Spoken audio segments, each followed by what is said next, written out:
Trail Ride to Paradise, March 15th, 2023, Bavaro, Dominican Republic. Igwe stood with the other horses in the shaded stall. He drank deeply from the water trough and slowly chewed the bits of grass and hay he found in the feed bin. Over the next 30 minutes, the herd shuffled positions until Igwe stood next to the horses he liked best, the ones who never bit or kicked to show their strength. Igwe liked where he was standing.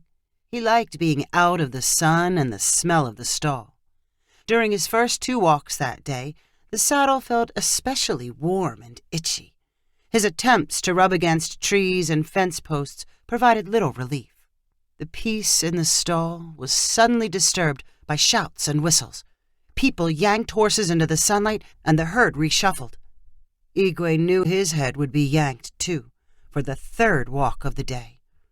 Others got to stay behind in the stall. He always walked. A hand grabbed Igwe's bridle. He heard kissing noises and obediently followed into the sunlight. He stood still while one of the people lengthened the stirrups hanging from the saddle. Igwe knew low-hanging stirrups meant long, heavy legs. The people talked, and then Igwe felt a suffocating body climb onto his back. He shuffled forward a step as his muscles strained at the weight. The first 2 walks of the day had been pain-free compared to this. The Dominican cowboy standing next to Igwe looked up at the heavyweight tourist who had struggled into the saddle. "You ever ride before?" the cowboy asked. "No, I'm from Boston. I don't get outside much. Never touched a horse." "This one's name is Igwe. He's good for beginners." "Not hurting him, am I? I'm a pretty big guy." "No, Igwe's very strong. He's okay. He likes giving rides." "He won't get tired of me and buck me off." "Don't worry, he's very gentle. Most gentle horse we have." The big guy from Boston grabbed onto Igwe's reins. "How do I get him to turn? Just pull left or right?" "Yes, left and right. But Igwe knows what to do. You don't have to worry about turning. Just relax and let Igwe do the work." The cowboys at the ranch finished pushing all 10 tourists in the group onto saddles. Then they pulled the horses into a semicircle. 2 cowboys in bright red shirts mounted horses, and one of them addressed the expedition. "My name is Pancho. This is Manuel. We're your guides for today. Manuel will be up front. I'll be behind. Don't worry, we'll take care of you. The horses, they know what to do." One of the tourists asked if the horses would be swimming with them on their backs. "No swimming," Pancho replied. "The horses don't know how to swim. Only walk. Any more questions?" No one raised a hand. "Are you ready to have a good time?" A few of the tourists cheered, and then Pancho called out, "Here we go! Vámonos!" Manuel's horse trotted toward the ranch's exit, and the rest of the horses fell in line to follow. Igwe's back hurt with each step. He kept his head down, watching the legs of the horses in front of him. They clomped across a paved road and onto a dirt trail which led to the moving water. With the extreme weight on his back, Igwe moved slower than normal. Pancho rode up alongside and slapped Igwe's rump. "Keep up! Don't be lazy!" Pancho shouted. Igwe strained to trot forward and catch up to the horse in front of him. They were now on a path through thick bushes and shady trees. Igwe took one heavy step after another until his hooves met cool sand. "Welcome to the beach," Pancho called out. Igwe struggled up an embankment and then down to the smooth spot where the waves left reflections on the sand. All the horses stopped, and the cowboys took pictures of the tourists. "I've never been anywhere like this," the big guy from Boston said in amazement. He rotated in the saddle, admiring the palm trees and deserted coastline. Igwe strained with every twist of the weight on his saddle. He shifted his legs, looking for a comfortable position. He usually liked the feeling of the sand below him and the breeze against his body. He liked the sound and smell of the water. He had never experienced the beach without something on his back. Picture posing completed, the horse procession followed the sand along a stretch of beach, with the waves to the right and palm trees to the left. Driftwood lay scattered, just out of reach of the water. Pancho rode up alongside Igwe. The big guy from Boston asked, "How long have you been doing this?" "A long time," Pancho replied. "It's a nice view, but I see the same thing every day. Sometimes I wish I could see something different." The Boston guy chuckled in surprise. "So, where are we going on this ride?" "To the end of the peninsula," Pancho replied, pointing toward the horizon. "Nice place to stop and rest." Pancho urged the horses to move faster as they angled from the beach and onto a trail surrounded by tropical plants and trees. Through breaks in the vegetation, glimpses of water appeared, the ocean on the right and a flat lagoon on the left. Igwe knew there was a break ahead. Only a little farther and the weight would drop from his back. He sucked hard for air and kept his legs moving. The group reached a grove of palm trees near the tip of the peninsula. The cowboys called for a stop and jumped from their horses. One by one, they helped the tourists dismount. Igwe was the last to lose his burden. When the big guy from Boston hit the ground, Igwe felt instant relief.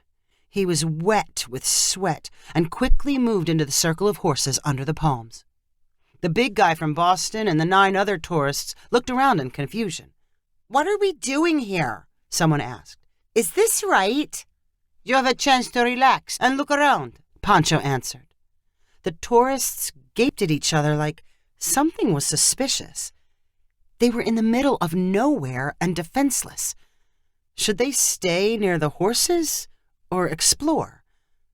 Eventually, a few of them wandered toward the very tip of the peninsula, and the others followed. The trail widened into an open spot with rocky ground. A fire of dry palm fronds was burning, filling the air with smoke. Next to the stump of a fallen tree stood a skinny, shirtless man. His beard and hair were wild and tangled by the wind. He wore shorts made from a flour sack. His exposed skin was dark and sun-weathered. He held a long knife and chopped at a coconut balanced on the tree stump. At the bottom of the stump were more coconuts. Toward the ocean, on a rocky outcropping, stood a shack constructed of driftwood and scraps of sheet metal. After one look at the wild man, the tourists froze in their tracks. With one hand, the man held up the coconut he was chopping. His other hand held his long knife. Several of the mystified tourists took a step backward. "What is this? Is this part of the ride?" one of the tourists asked the group. "Why do I have the feeling we're getting mugged?" another tourist said. Pancho wandered up from behind them, and they demanded to know what was going on. "That's just Jose," Pancho explained. "He lives here sometimes. He collects coconuts and wants to sell them." "Is he a part of the horse ride?" "No. Ignore him if you want." Pancho walked toward Jose and yelled in Spanish for him to leave the tourists alone and put his knife away. He should go somewhere else if he did not want to work like the cowboys on the ranch. Jose dropped the coconut he was holding at the bottom of the tree stump. Then he stuck his knife into a sheath tied around his thigh. He dipped his head while keeping his eyes on the tourists. He was good at recognizing the rare case when someone was willing to buy a coconut. The people in front of him were too confused and uncomfortable to produce any money. After watching them mill around for a minute, Jose wandered up to the driftwood shack. He dropped into a beat-up lounge chair, which had once belonged to one of the resorts along the coast. As Jose laid back on the chair, he kept one eye on the nervous tourists and the other on his thin, bare legs. Tangled strings hung from his shorts. They were little protection when sitting on rocky ground or trudging through sticky weeds. They were not thick and strong like the cowboys' jeans and shirts. The sun had bleached out all the color printed on the flour sack from which they were made. The tourists' clothes were new and full of color, so much color that they looked unnatural standing next to the golden sand and aquamarine ocean. Jose dreamed about getting a few dollars from the tourists. Whenever he held dollars, he walked to the nearest shop and bought food in a box. The box food was full of flavor, more flavor than the usual coconuts, fish, and crab. It was easier to remember the flavor of the box food than to remember how it hurt his stomach. A breeze kicked up from off the water. Jose liked the feeling of wind on his face and the smell from the far horizon. He shifted his eyes past the narrow tip of the peninsula. Another peninsula lay beyond the shallow waters, which were as wide as a rock throw. The distant land strip had no people. Jose had never explored where it went and what was beyond the parts he could see. The other side scared him. Jose turned and cast a resentful stare at the red-shirted cowboys.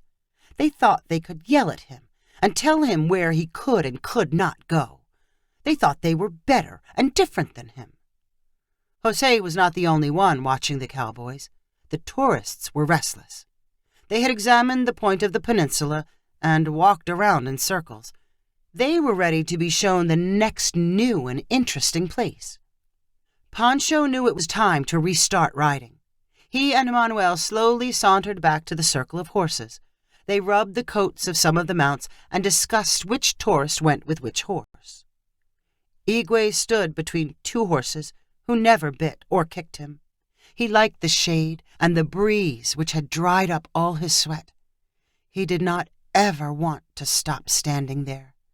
Then he felt Pancho tug on his halter. Igwe knew what the tug meant. The crippling weight would return to his back. He would suffer back to the stall. Instead of following Pancho, he kept his legs locked and pulled back with his neck. Pancho slapped Igwe's cheek.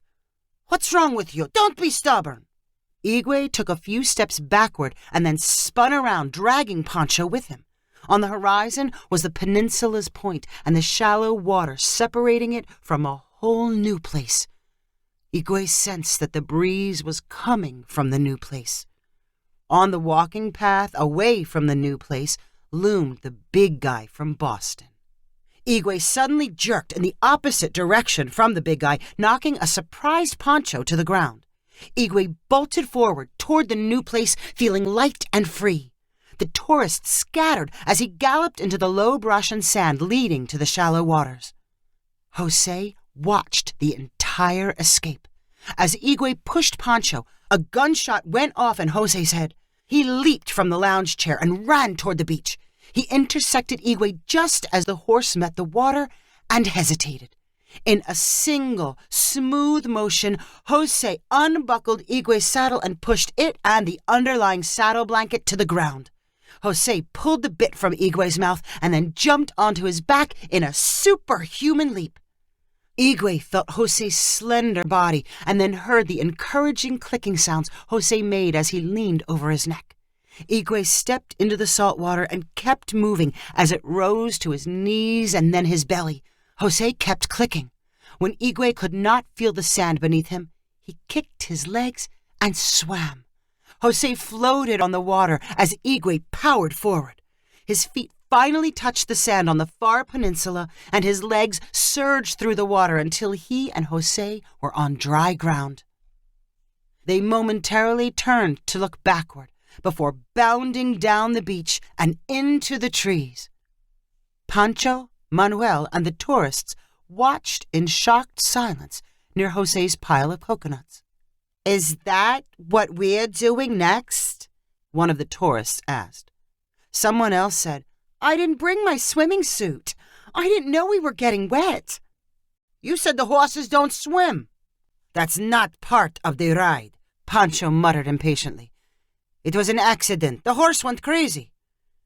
"I thought you said he was the gentlest horse you had," the big guy from Boston said. "I thought he was. I've never seen anything like it," Pancho replied. "If that's a gentle horse, I don't want to get back on mine," another tourist cried. Pancho spent the next 15 minutes convincing the group that the horses were safe and calm. They would not be getting in the water and only had a slow walk to the ranch in front of them. "What am I supposed to do? My horse is gone," the big guy from Boston said. Pancho gave him his horse and ended up walking and jogging back to the ranch. He kept mumbling in disbelief about what happened to Igwe. He had never even heard of such a thing. Pancho told the story of the escaped horse and hermit on all his future trail rides. He encouraged tourists to look for the missing pair whenever they explored the tip of the peninsula. But no one ever spotted Igwe and Jose again. If you enjoyed this story, please rank it on the website 500ironicstories.com. Please subscribe on the website to get weekly updates as new stories are posted. And please share with friends using the convenient links available.